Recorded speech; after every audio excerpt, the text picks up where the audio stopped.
Well, Blythefield Country Club is in the midst of its 10th annual Flitcroft Member Guest Golf Tournament, an event named after Maurice Flitcroft, who holds the record for the highest score ever recorded in the British Open. He's a guest in Grand Rapids of the tournament committee, and Warren Reynolds spoke with him today.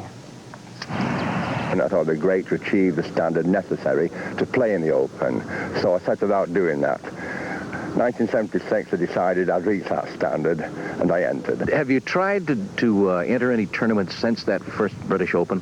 Yes, the British Open again in 1983 under the assumed name of Gerald Hoppy. Why did you do that? They wouldn't have let you in as well, they wouldn't. No, that's it. They wouldn't let me in. I tried under my own name. Host pro Buddy Whitten is delighted to have Mr. Flitcroft in the field. Mr. Flitcroft had made news in the British Open about having the higher score, and we felt that it was only appropriate to recognize what we considered to be the more average golfer. And so we named the tournament after him, and we've had a lot of fun with it over the years, and we're delighted that he's here as our guest this year and hope that he has as much fun as Who was that caddy? The Flitcroft winds up tomorrow with a prize for the team that records the highest, not the lowest, score. Everybody, long before England sprung Eddie the Eagle Edwards on us, there was Maurice the Double Eagle Flitcroft. British golf's version of Rodney Dangerfield landed here in town today, and TV 13's Tom Cleary was on hand for that momentous occasion. In 1976, an Englishman named Maurice Flitcroft took part in a British Open qualifying tournament and set a tournament record for a score. Regrettably, the record was for the highest score ever in the Open's history, 121. Maurice, you see, wasn't exactly an accomplished player at the time. In fact, he had only been on a golf course a few times before that fateful day. I thought, well, it would be nice to play in the Open. You know, a great tournament, and it'd be nice to be able to achieve that standard. So that was my plan, to be ready when the Open came, and I wasn't ready, as a matter of fact. I wasn't as, good as I thought I was. A few years after red-faced British golf officials banned Maurice from future competitions, he attempted to qualify for the Open again, this time as Gerald Hoppy of Switzerland. Showing incredible improvement, he carted to 63 that day. The only snag this time was he neglected to play the back nine. Today, however, Maurice played for the first time here in America as the guest of honor at the Blythefield Country Club event held annually in his honor. Maurice was quoted once as saying that playing in the British Open was a dream that became an ambition. So we took on the same idea, bringing him over. Well, I think I'm more nervous about driving on the right-hand side on 28th Street than teeing off on here. So at least I've got something else to worry about, you say, a bit. Showing a large gallery, he's ready to take the States by storm. Maurice wowed his fans with a titanic drive on Blythefield's first hole and looked for all the world like a golfer who will soon have to be reckoned with. In just a few days, Maurice and his wife, Jean, will be returning home to England. Maurice says he's not sure what the next tournament on his agenda will be, but buoyed by his success here in the States, he says he may have just one more go at the elusive British Open title that he first tried for some 12 years ago. At Blythefield Country Club, Tom Cleary, Eyewitness Sports 13. Is the fact they don't have a sense of humor. Well then, if you feel that way, you have never met our next guest. He's in the Guinness Book of World Records. His name, Maurice G. Flitcroft. To learn a sport, all you need is a book. Now that's the philosophy of England's Maurice G. Flitcroft. He brought a book on golf, read it, declared himself a professional, and entered the famed British Open. His score got him in another book, the Guinness Book of World Records. Maurice covered the rolling hills and valleys with 121 strokes.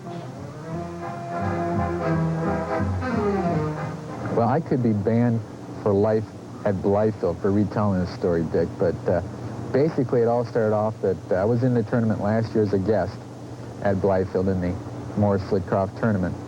And I had the good fortune to have a hole-in-one on the 15th hole at Blythefield, and also had the good fortune that our team won.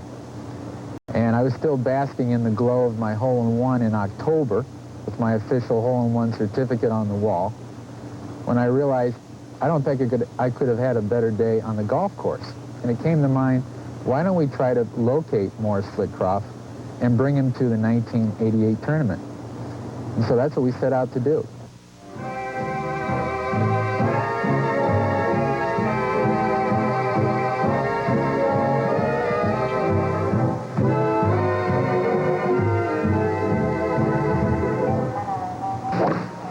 Morris, let's go back to 1976. What happened? Well, in 1976, I entered the Open as a professional. I couldn't enter as an amateur because I wasn't a member of a club and didn't have a handicap certificate, but I could enter as a professional. So I didn't need those things as a professional. And so I entered, my entry was accepted, and that was it. Now, why did you enter? Well, I took up the game in the autumn of 1974. Now, I was working full-time as a crane driver, or operator, as you say, and didn't have much time to practice during the autumn and the winter, but the following summer, I did. In the meantime, I read up on the game, I got golf books out on instruction and autobiographical books, and anyway, I read about the Open, and I thought it'd be a great, tournament to play in, and I thought it'd be nice to be able to achieve the standard necessary to, play in the Open, and that's why I entered. Now, when you shot 121, you set an all-time high record. Were you embarrassed? Yes, I wasn't at all pleased because I thought that score didn't reflect my true ability even then. What kind of score would reflect your true ability back then? Back then, I bet the score than that. Maybe, well, I didn't play as well as I thought I could play. Now, the truth, what kind of golfer is Morris? He is a good golfer. He could be described in our country as a sandbagger because he isn't someone that's going to shoot another 121. He doesn't play that regularly anymore, so that he doesn't get the necessary rounds in maybe to be more consistent. But he did himself proud on the first tee at Blythefield. The first drive of the day with a lot of people watching him and the cameras rolling, he hit it right down the middle, 200 yards. It was an excellent drive. I think the Royal and Ancient would have been proud of him.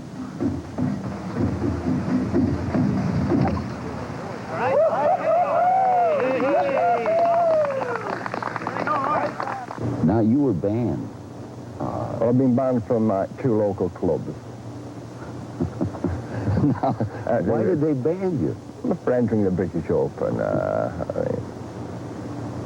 Now, you tried again. You changed your name. Came back. Yeah. Why did you do it the second time? Well, they wouldn't accept me. I tried, before under my own name, but they wouldn't accept my entries, so I thought the only thing to do is enter under an assumed name, and that is what I did. What assumed name did you use? Gerald Hoppy. How did you come up with it? Well, no, that was Gerald Hoppy. Well, Gerald is my middle name. That's what the G stands for. Now, Hoppy was a nickname. It was a name my mother used to call me when I was a youngster. And they used to go along when I was very young and hopping and skipping, and she used to call me Hoppy Johnny, and that's how, I came by the name. Any more goals as far as golf is concerned? Do you want to go on? Are you looking maybe at the Hall of Fame?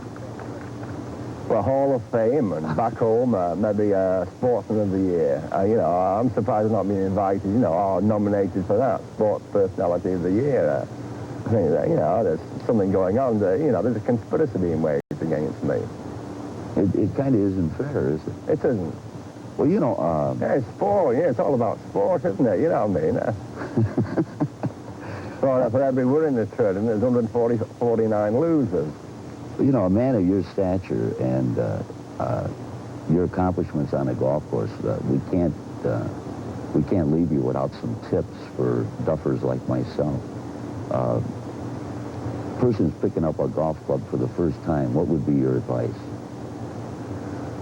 My advice, well, practice. That is the road to perfection, regular practice. And a good coach. A good coach will come in very handy. Well, that's another point, another field. Are you available? Yes, I'm available for a fee, for a price, you know what I mean. Okay.